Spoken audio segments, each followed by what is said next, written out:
Then we come to chapter 18, and it describes the fall of Babylon. First part, fallen is Babylon, verses 1 through 3. After this, I saw another angel coming down from heaven, having great authority, and the earth was made bright with his glory. And he called out with a mighty voice, Fallen, fallen is Babylon the Great. She has become a dwelling place for demons, a haunt for every unclean spirit, a haunt for every unclean bird, a haunt for every unclean and detestable beast. For all nations have drunk the wine of the passion of her sexual immorality, and the kings of the earth have committed immorality with her, and the merchants of the earth have grown rich from the power of her luxurious living. So here appears another angel, a mighty voice. One of the high-ranking angels comes down to make a great announcement, and the earth is made bright with its glory, obviously because it stands in the presence of God as a high-ranking angel. And it says this Babylon now is a dwelling place for demons. It's a haunt. The destruction of Babylon will be so thorough that it will become a haunting place for both demons and beasts of the earth, which will be the complete opposite of what all the glory it previously had, and all the brilliance and the color and the riches it just previously had. It says all nations have drunk, and it's referring to Babylon being judged for misleading the nations of the earth into idolatry and immorality and the killing of God's saints. And then it refers to the merchants of the earth. Now this is important. A very important thing to note is that Babylon will start out as just the religious center of the world at the time. But with the support of the Antichrist, it will then become also the center of commerce and wealth on the earth as well. And you can see this by the way it is described in the prostitute's description when it talks about her having, jewels and pearls and gold and scarlet and purple clothes. It's going to be the center of commerce as well. Money will flow into Babylon. And so as the wealth of Babylon increases, the merchants grow rich as well because they're the ones selling to Babylon. And that's what it's mentioned here. They grow rich from the power of her luxurious living. And then in verses 4 to 6, then I heard another voice from heaven saying, Come out of her, my people, lest you take part in her sins, lest you share in her plagues, for her sins are heaped high as heaven, and God has remembered her iniquities. Pay her back as she herself has paid back others, and repay her double for her deeds. Mix a double portion for her in the cup she mixed. So here you have another voice, and this voice is saying it's a call to God's followers and those that would turn to God.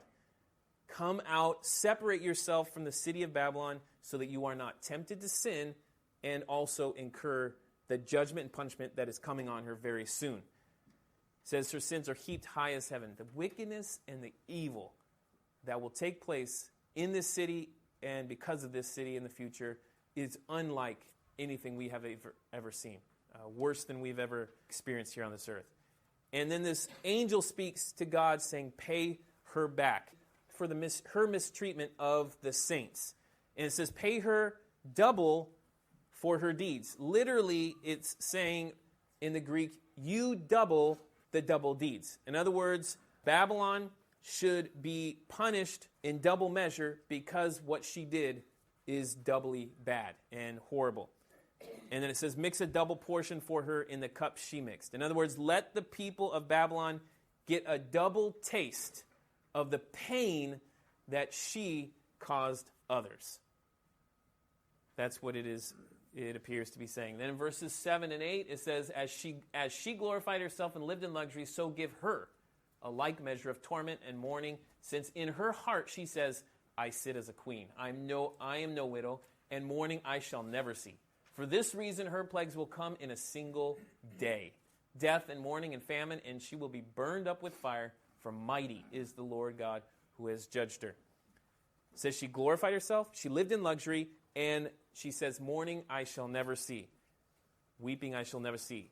So you can see three sins that she is committing right here. The people of Babylon will be very proud. They will be seeking worldly pleasure. And they will think that they are indestructible. And it says, for this reason, they are in for a very rude awakening. It says, in a single day. As a punishment for all this, all the glory of Babylon will and all its luxuries will suddenly go up in this massive flame of fire. People will mourn, they will weep bitterly, and God says it will all happen in a single day. Just like ancient Babylon fell overnight. You can read about it in Daniel chapter 5. And it says, mighty is the Lord God who has judged her, to wipe it all out in a single day.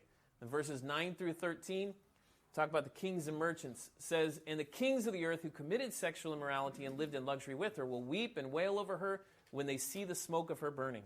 They will stand far off in fear of her torment and say, alas, alas, you great city, you mighty city, Babylon, for in a single hour your judgment has come. And the merchants of the earth weep and mourn for her, since no one buys her cargo anymore, cargo of gold, silver, jewels, pearls, fine linen, purple cloth, silk, scarlet cloth, all kinds of scented wood, all kinds of articles of ivory, all kinds of articles of costly wood, bronze, iron, and marble, cinnamon, spice, incense, myrrh, frankincense, wine, oil, fine flour, wheat, cattle, and sheep, horses, and chariots, and slaves. That is, human souls. So it starts off with the kings of this earth saying that they are going to mourn. And it tells us because their power and their wealth came from the city of Babylon. That's the center of all the wealth of the earth and the power, and it suddenly goes up in flames. And they're nothing without the city. And it says they will stand far off. The torment of the people inside the city will be so great that no one will want to come anywhere near it.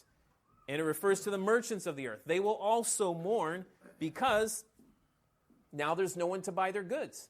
This was their main buyer, Babylon.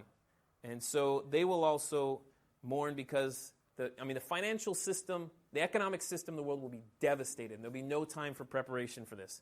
And it mentions cargo of gold, silver, and lists a whole bunch of stuff showing that the variety of goods described in this passage shows us how great the control of commerce is in this one place in Babylon before its destruction. It will be the center of wealth before it burns. Even slaves, it refers to, are bought and sold. So it'll be evil in every sense. And then verses 14 to 17, the fruit for which your soul longed has gone from you, and all your delicacies and your splendors are lost to you, never to be found again. The merchants of these wares who gained wealth from her will stand far off in fear of her torment, weeping and mourning aloud. Alas, alas, for the great city that was clothed in fine linen, in purple and scarlet, adorned with gold, with jewels, and with pearls. For in a single hour all this wealth has been laid waste. Lost to you, it says, never to be found again. So this is not just a temporary setback. They'll get back on their feet again. No, this is final. It is the end. Complete destruction. A single hour, it mentions, they are laid waste. It will be, if you can try to imagine, like this sudden stock market crash of 1929, but much worse. And the devastation and the depression and the effects of it will be far worse as well. It will be laid waste. It will go up in flames. And again, even the merchants stand far off, just like the kings. Then you look in verses 18 to 20, it talks about even seafaring men. And all shipmasters and seafaring men, sailors, and all whose trade is on the sea stood far off and cried out as they saw the smoke of her burning. What city was like the great city? And they threw dust on their heads, and they wept and mourned, crying out, alas, alas, for the great city where all who had ships at sea grew rich by her wealth. For in a single hour she has been laid waste. Rejoice over her, O heaven, and you saints and apostles and prophets, for God has given judgment for you against her. Shipmasters and seafaring men. So the captains and owners of ships will also mourn because they can no longer make a living through the transport of goods to Babylon. They also had their living based on the success of Babylon. And it says, again, this phrase, single hour. Again and again, it is emphasizing how unbelievably quick this massive, incredible city is brought to nothing. Completely, utterly destroyed. It says, oh, heaven, rejoice, the saints, apostles, and prophets. Heaven will rejoice because judgment has finally come upon this evil Babylon. She will finally get what she deserves. And then it says in verses 21 and 22, it talks about this great millstone. Then a mighty angel took up a stone like a great millstone and threw it into the sea, saying, so will Babylon the great city be thrown down with violence and will be found no more. And the sound of harpists and musicians, of flute players and trumpeters will be heard in you no more, and a craftsman of any craft will be found in you no more, and the sound of the mill will be heard in you. no more. A millstone in those days would have weighed thousands of pounds, and to be thrown into the water, obviously, it's going to disappear instantly, and there's no way it was going to be retrieved. That's what it's saying about Babylon. It will go down with a thud, and it will not recover at all. It'll be forever gone. Harpists, it mentions, craftsmen, the sound of the mill. So there will be no more joy, there will be no more business, and there will be no more activity in this great city. You got to imagine this is from the entire tribulation, the center, this incredible city of the world, and it goes down just like that. In verses 23 to 24, it says, "And the light of a lamp will shine in you no more, and the voice of the bridegroom and bride will be heard in you no more. For your merchants were the great ones of the earth, and all nations were deceived by your sorcery. And in her was found the blood of prophets and of saints and of all who have been slain on the earth." No more light, no more bridegroom. It will suddenly become a place of darkness and with no signs of life, no signs of hope at all. All nations, it said, were deceived by its sorcery. Sorcery, of course, is supernatural power given by demons to, or by Satan to people.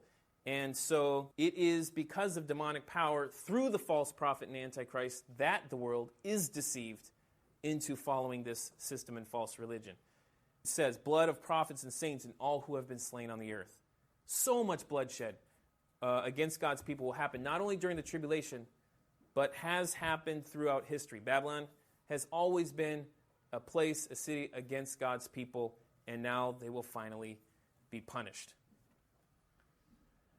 So here, chapter 18 to review, basically, Babylon, this center of false religion, and which grows into the center of commerce, goes up completely in flames at the end of the tribulation.